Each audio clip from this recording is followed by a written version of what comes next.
qui sont clairement identifiés. Après, comme l'a rappelé monsieur, pourquoi il en reste toujours 200 à la limite? C'est pas tous des islamistes dormants. Sur les 200 et quelques restants, il y en a une très grande partie qui aujourd'hui est emprisonnée.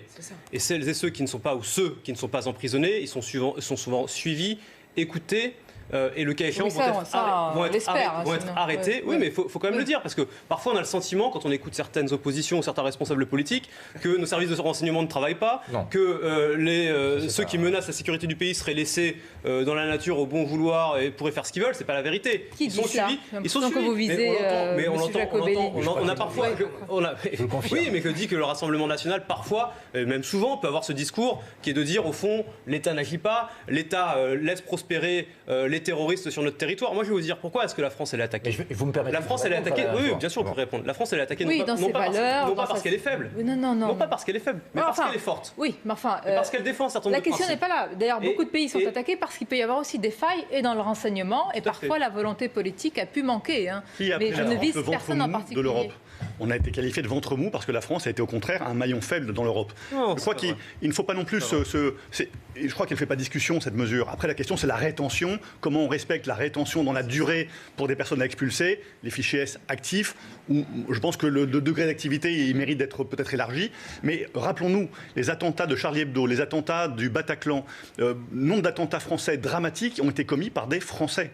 Donc, être obsédé par cette notion de fichiers S étrangers, c'est important. Ce n'est qu'un petit maillon dans la stratégie large de coopération intra-européenne. Amédi Koulibaly, les frères Kouachi, on a Belgique, on a vu la Vienne des réseaux islamistes. Donc il faut ce travail-là aller jusqu'au bout et donc ne pas s'arrêter qu'à cette mesure-là. Là où vous avez raison, Monsieur Véron, c'est que cette seule mesure ne suffirait pas. Il y a effectivement des gens qui ont, pour la plupart d'ailleurs, acquis la nationalité française. Ça ne remet pas en question. Non, mais qui ont acquis la nationalité française à leur majorité de manière automatique parmi certains terroristes. Et il faut aussi poser la question de l'acquisition de la regardez nationalité justement, française. Regardez je vais vous le soumettre, je vais vous laisser parler en même temps. Autre mesure exigée, plébiscitée par les Français, rendre l'accès au droit d'asile, en tous les cas en France, beaucoup plus compliqué. Là, c'est un sujet qui revient très souvent. Et le cas, c'est vrai, du Tchétchène qui a décapité Samuel Paty. Je rappelle rapidement qu'il y a eu automatiquement à sa majorité un titre de séjour de 10 ans du fait que ses parents avaient obtenu l'asile, mais il y a plusieurs années, c'était en 2011. Et il faut rappeler qu'ils avaient obtenu l'asile malgré l'avis de l'OFPRA, qui est l'organisme qui délivre ou non ce droit d'asile. OFPRA qui est reconnu comme étant plutôt généreuse, en tout cas c'est ce que nous estimons, et qui là, cette fois-là, avait quand même estimé qu'il y avait un risque. Sur le droit d'asile... L'OFPRA qui est le bras de l'État, c'est l'État. Donc le tribunal administratif est allé contre l'État. Absolument. Le droit d'asile aujourd'hui est largement détourné. En 9 mois, le nombre de personnes qui ont mis le pied sur le continent européen en venant par bateau a augmenté de 148%. Le nombre de demandeurs d'asile en 10 ans a été multiplié par 4 en France. Et une fois encore, je pense qu'on sera tous d'accord autour de cette table pour dire que si c'est quelqu'un qui fuit la persécution personnelle à cause de ses idées, de sa sexualité, à cause de son origine, il n'y a pas de question. Mais le problème, c'est que c'est détourné. Par exemple, parmi ces gens-là, on trouve beaucoup de Géorgiens, beaucoup d'Albanais, qui ne sont pas des pays en guerre. Parmi les gens qui arrivent maintenant en Europe et qui demandent le droit d'asile... Donc le droit d'asile est dévoyé. Le nombre de Tunisiens a été multiplié par 4. La situation est probablement difficile en Tunisie, mais...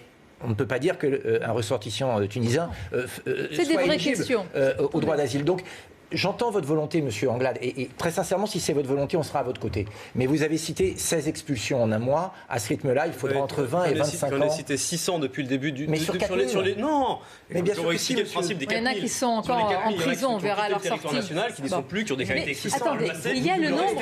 Il y a 871. Monsieur Anglade. 871 à l'arrivée d'Emmanuel Macron. Il y en a 600 qui ont été expulsés. Il en reste 200. Monsieur Anglade, malheureusement sur les 200, et malheureusement, c'est là où, j'allais dire, parfois le diable se niche. Mais écoutez le ministre de l'Intérieur, en ce moment en Italie, avant de se rendre en Tunisie, il est à Rome, et il répond très précisément à une question qu'on se pose, question qui a été soumise par un journaliste italien, qui lui demandait s'il pensait que c'était la faute de l'Italie d'avoir laissé passer justement le terroriste tunisien venant de Tunisie par rapport à l'attaque de Nice. On écoute Gérald Darmanin. 30 terroristes, les 30 derniers terroristes qui ont frappé le sol français, 22 étaient français et 8 seulement étaient étrangers. Et je ne fais donc pas partie de ceux qui pensent que seule la maîtrise des frontières européennes peut nous prémunir du danger islamiste. Il est malheureusement partout. Il est bien sûr dans l'immigration illégale, mais il est aussi, et manifestement surtout, endogène, c'est-à-dire à l'intérieur de notre propre pays. Bon, voilà, fait attention, évidemment, elle est en Italie, fait attention à ses rapports avec les pays européens, Aurélie Véran. Là où il a raison, c'est qu'effectivement, cette mesure seule ne suffira pas à enrayer le problème. Il faut une coopération plus large, notamment au niveau européen, qui doit... Non, mais je sais que ça vous fait bondir, mais moi, je suis désolée.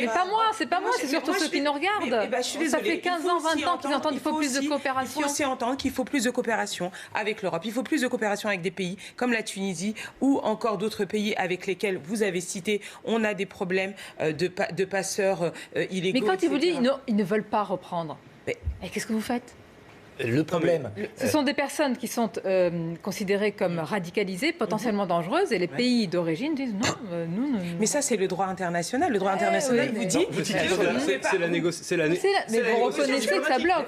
Sinon, le président Emmanuel Macron n'aurait pas pris son téléphone, vous me l'avez confirmé, pour parler directement aux dirigeants. Gérald Darmanin l'a dit devant la commission des lois lundi, donc je n'invente rien. Mais la vérité, c'est que la preuve, Gérald Darmanin est en Italie, il sera en Tunisie, il était au Maroc au moment de l'attentat de Conflans. Il sera prochainement en Russie. Et donc le dialogue, il se fait, il se construit. C'est pas dans un claquement de doigts qu'on va réussir à, du jour au lendemain, expulser. Encore une fois, c'est une poignée de personnes vers ce ne sont pas 4000. Mais pourquoi vous niez ce chiffre, M. Darmanin? Mais c'est 4000. Mais parce que je vous ai expliqué déjà 2 fois depuis le début, M. Giacobelli, comment fonctionnait le vous passez de 4000 à 600, vous oubliez 3400 au final. Sur les 4100, encore une fois, il y en a une grande partie qui ne sont pas des fiches actives, d'autres qui ont quitté le territoire national. Mais c'est quoi un fichier actif? Il sera actif le jour où il aura fait un français? Non. Ça veut dire que vous avez des personnes... Il y a effectivement, dans la façon dont la fiche S est utilisée par les services de renseignement, une gradation. Et donc, sur les 22 000 qui sont en activité... Vous en avez... Là, c'est clair quand même, non? Mais vous avez tiqué sur la coopération. Là, la coopération, c'est limite. Il y a de quoi tiquer. On a un fichier européen. Il y a un fichier européen des... pas des fichiers S, mais de terroristes potentiels. Ils ne sont pas interopérables. Le fichier S français n'est pas plugué sur le fichier européen. Je crois qu'il y a un besoin au niveau européen. Le renseignement interopéen marche. Non, mais c'est une carte importante parce qu'on a vu des échanges. Je pense qu'il faut étendre ce fichier-là. Ça relève uniquement de l'exécutif, de la volonté exécutive et des différents pays d'harmoniser leurs fichiers, de pouvoir échanger des données sur ce qui peut... Justement, regardez, on va aller en Italie. Nous sommes avec notre correspondant Olivier Tossiri. Olivier, je ne sais pas si vous suivez là, le débat que nous avons ici à Paris sur CNews, à Midi News, autour de la coopération européenne, mais c'est un débat qui date depuis tant d'années. Est-ce qu'il peut y avoir un sursaut provoqué là par le ministre de l'Intérieur qui est sur place ? Eh bien, en tout cas, c'est le discours qui n'a cessé d'être réaffirmé à l'issue de la rencontre entre le ministre français de l'Intérieur et son homologue italienne, avec en particulier, en ce qui concerne la lutte contre l'immigration illégale, que le ministre Darmanin a qualifié de mal européen, eh bien, la mise en place d'une brigade commune entre la France et l'Italie, une brigade commune de police. L'Italie et la France qui veulent également continuer leur coopération et l'échange d'informations entre les services de renseignement dans la lutte contre le terrorisme. La lutte contre le terrorisme, qui est une lutte contre une idéologie, qui n'est pas une lutte contre une religion, a réaffirmé Gérald Darmanin, même si depuis 30 ans, les attentats commis en France le sont au nom de l'islam. Et le ministre qui a également rappelé à Rome qu'il fallait refonder Schengen, pas une remise en cause de la libre circulation au sein de l'espace Schengen entre les différents ressortissants des pays européens, mais de renforcer les frontières à l'extérieur de l'espace Schengen, un espace Schengen qui avait été mis en place, a-t-il rappelé, à une époque où il n'y avait pas les 2 grands défis que constituent aujourd'hui la crise migratoire et la lutte contre le terrorisme. Merci beaucoup Olivier Tossiri, notre correspondant à Rome, pour toutes ces précisions, et Gérald Darmanin qui est en ce moment même à Rome, qui ira en Tunisie après évidemment sur ce sujet. Moi, je suis frappé que là où l'Union européenne pourrait être utile, c'est-à-dire sur le partage du renseignement, sur le travail en commun des données et de la lutte contre le terrorisme, ça cafouille. Et on l'a bien vu, hein, les services secrets italiens prévenaient il y a quelque temps que la route de Lampedusa pouvait être la route qui conduirait des islamistes à venir tuer des Européens. Malheureusement, il avait raison. Malheureusement, il n'a pas été Et quoi, alors pourquoi on n'a pas voulu l'entendre selon vous? En revanche, l'Europe veut intervenir là où elle n'est pas efficace, c'est-à-dire sur le contrôle des frontières extérieures. Moi, je pense qu'il faut qu'on se protège à l'extérieur, mais qu'on protège aussi nos frontières nationales. D'abord parce qu'on n'a pas tous les mêmes objectifs. Quand Mme Merkel appelle à un sursaut de 800 000 migrants supplémentaires, c'est sa politique allemande, c'est pas forcément, et c'est même très clairement ce dont ne veulent pas les Français. Deuxièmement, Frontex qui est le douanier de l'Europe. S'est fait tirer les bretelles il y a une semaine. Il s'est fait convoquer par la Commission européenne parce que Frontex avait empêché des bateaux de migrants d'arriver. Et Frontex a fait amende honorable en disant qu'à partir de maintenant, il s'occuperait de l'accueil des migrants et qu'il appliquerait le principe de non-refoulement. Donc là où on doit avoir des gendarmes qui nous protègent, on a des hôtesses d'accueil pour migrants. C'est clairement comme ça qu'ils se définissent pratiquement. Donc est-ce qu'on doit laisser les clés de la sécurité, de la vie des Français dans les mains de ces gens-là, ou est-ce qu'on doit se protéger quand ils en sont incapables Anglade. Ensuite, je vous soumets une phrase d'Emmanuel Macron, je voudrais vraiment que vous réagissiez. Il y a une chose qui est absolument fondamentale, c'est qu'on a été capable de construire en Europe ces 30 dernières années un espace de liberté absolument exceptionnel qui est l'espace Schengen et qui bénéficie quotidiennement à des centaines de milliers de Français qui Sauf à ceux qui se font décapiter. Écoutez-moi. Et ne dites pas de bêtises. Bah non, malheureusement, c'est ce qui ne faites pas de raccourci indigne. C'est pas un raccourci indigne, c'est la vérité. C'est un raccourci indigne. Vous pouvez ne pas le voir. Ce que je suis en train de vous dire, c'est que quotidiennement, vous avez un système qui tue les Français. Laissez-moi vous.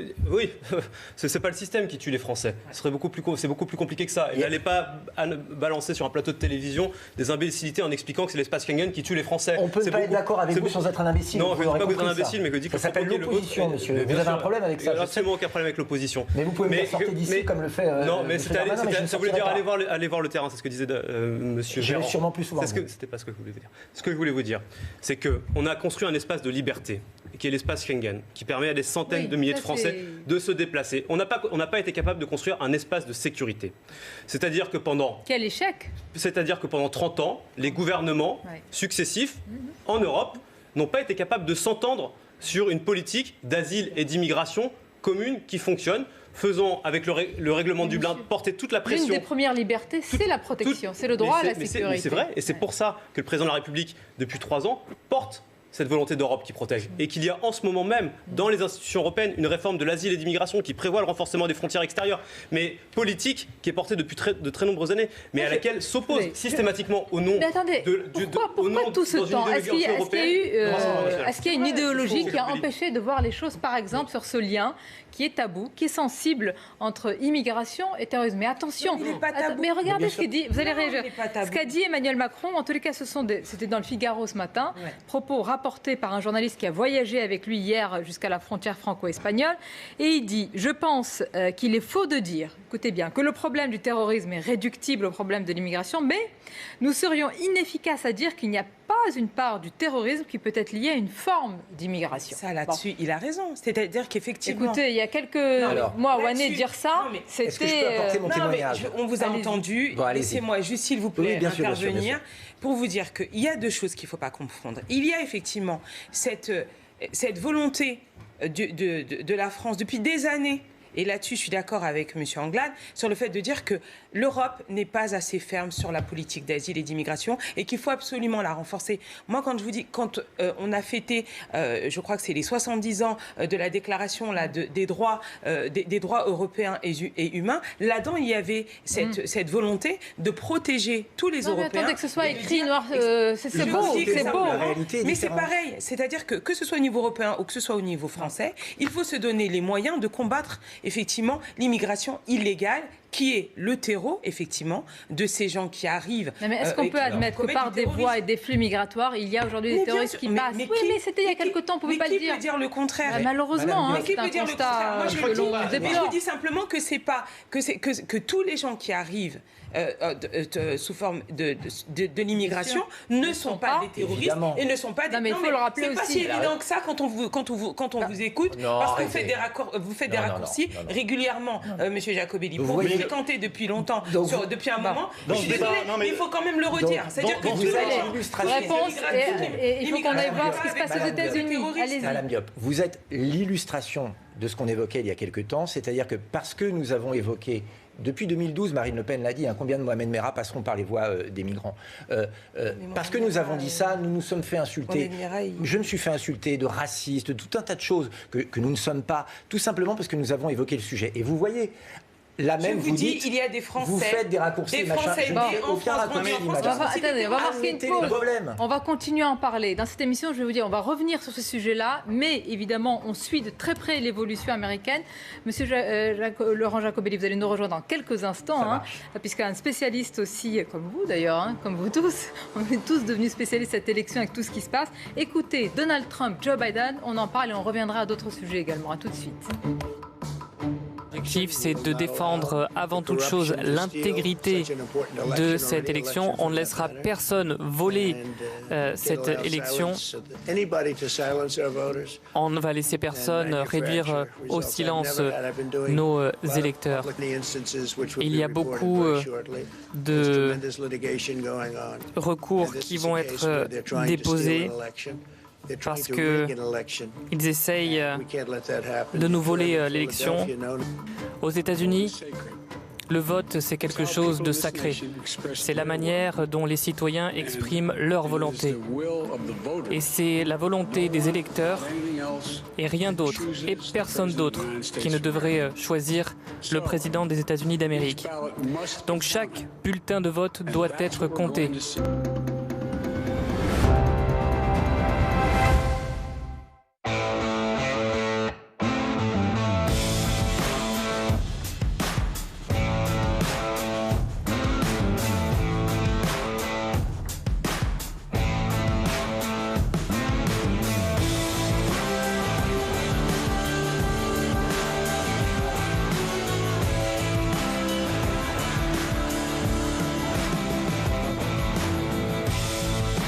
Du top 14 rugby. Billetterie sur lnr.fr.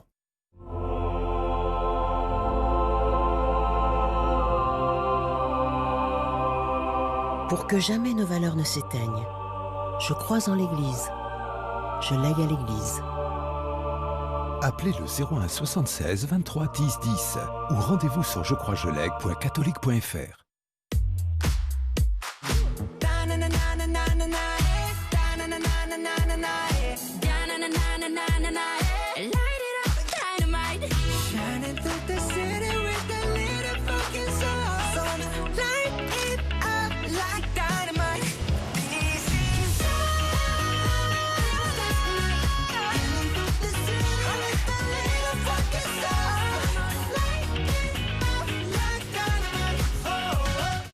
En vous rendant sur le site commejaime.fr, vous pouvez calculer gratuitement votre IMC. L'IMC, c'est l'indice de masse corporelle. Au-dessus de 25, c'est une situation de surpoids et au-dessus de 30, c'est une situation d'obésité. En fonction de votre situation, Commejaime vous proposera alors des solutions adaptées. Sur le site, vous découvrirez également les menus qui composent le programme, pourquoi et comment ça marche, ainsi que les témoignages de centaines de personnes qui ont perdu du poids avec Commejaime. Alors pour savoir si vous êtes en situation de surpoids ou d'obésité, rendez-vous gratuitement sur commejaime.fr. commejaime.fr.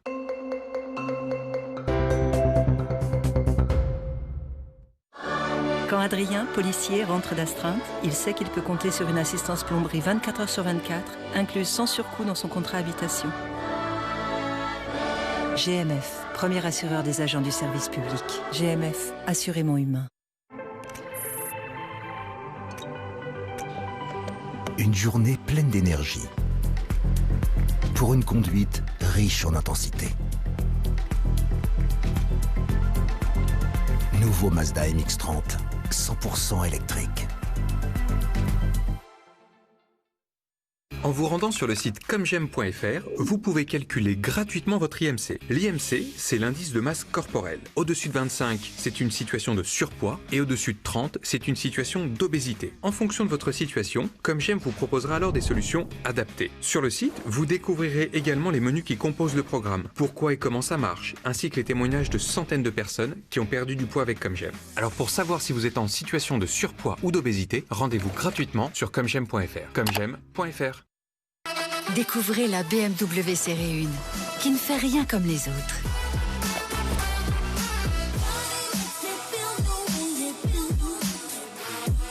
Rien comme les autres, et qui n'a vraiment pas froid aux yeux. Dis ma Série 1, tu nous réchauffes un peu l'ambiance.